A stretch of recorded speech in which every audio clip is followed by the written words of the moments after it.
L'éducation est au cœur du projet révolutionnaire à cause de la question de la régénération qui se pose en fait dès le début de la Révolution.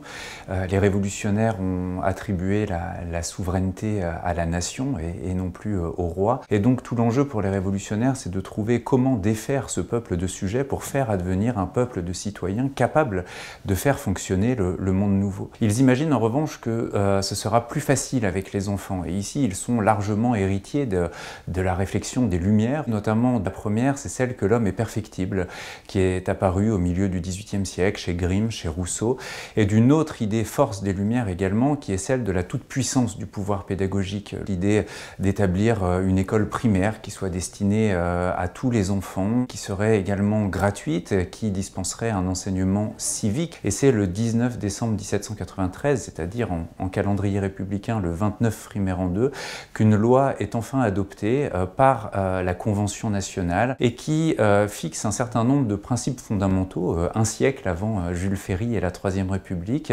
Le principe d'abord de l'obligation scolaire. Les écoles primaires seront obligatoires durant 3 années. Entre 6 et 8 ans, les parents devront envoyer leurs enfants aux écoles primaires, qu'ils soient garçons ou qu'ils soient filles. Ces écoles primaires seront toutes des écoles publiques, en plus d'être gratuites, puisque ce sera désormais la nation qui assurera le salaire des instituteurs et des institutrices.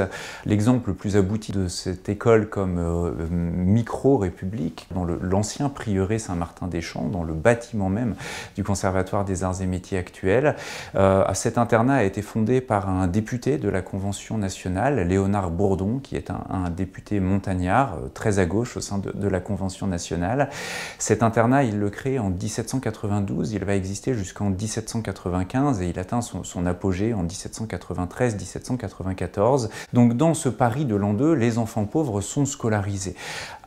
Les choses évoluent en partie avec la loi Bouquier, puisque, en l'occurrence, la loi Bouquier, à partir de la fin décembre 93, cette loi qui s'applique véritablement à partir du printemps 94, repose sur le principe de la gratuité scolaire, pour tout le monde cette fois, et plus seulement pour les enfants pauvres. Les listes que l'on possède pour 41 des 48 sections de Paris à l'été 1794 nous informent que plus de 13 000 enfants sont scolarisés dans Paris à l'été 1794, et donc davantage si l'on inclut le fait qu'il nous manque au moins 7 quartiers dans le décompte. Par ailleurs, des structures d'enseignement ont également été mises en place dans le Paris de l'an 2, au-delà des seules écoles primaires. Alors, peut-être un mot quand même ici de l'enseignement secondaire, qui sous l'Ancien Régime était assuré par ce que l'on appelait les collèges. En 1793-94, des 10 collèges que connaissait Paris à la veille de la Révolution, il n'en reste plus qu'un, c'est le collège Louis le Grand, que l'on a évidemment débaptisé en 1793, plus question de rendre hommage à Louis XIV, le tyran honni s'il en est. Le collège Louis le Grand, qui est le seul survivant de l'enseignement secondaire, s'appelle désormais le collège Égalité. En 94, l'urgence, c'est le maître mot de la période, c'est-à-dire que la République doit faire face à la guerre intérieure, à la guerre extérieure.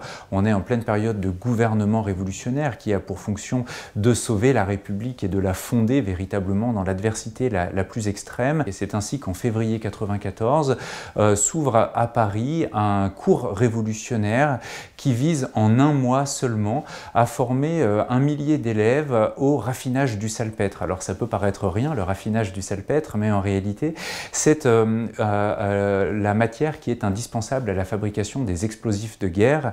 La France républicaine en manque, les armées républicaines en manquent, tout simplement parce que le salpêtre jusque-là venait de l'Inde, c'est-à-dire du monde britannique, et la France étant en guerre contre l'Angleterre, elle ne peut plus recevoir ce salpêtre venant d'Inde au moment même où la France a le plus besoin de cet explosif pour faire la guerre contre les puissances rivales. On ouvre également durant l'été 94, dans la plaine des Sablons, c'est-à-dire à Neuilly aujourd'hui, un autre cours révolutionnaire qu'on appelle l'école de Mars, qui vise à former 3000 jeunes hommes de 16 à 18 ans au métier des armes en 4 mois. On ouvre dans la même logique l'école centrale des travaux publics qui vise à former cette fois en quelques semaines là encore, l'espace de 3 mois, de futurs ingénieurs militaires avec des personnes envoyées, des hommes de toute la République. Alors cette école va finalement durer plus de 3 mois puisqu'elle est devenue dans les années qui suivent l'école polytechnique qui existe encore aujourd'hui.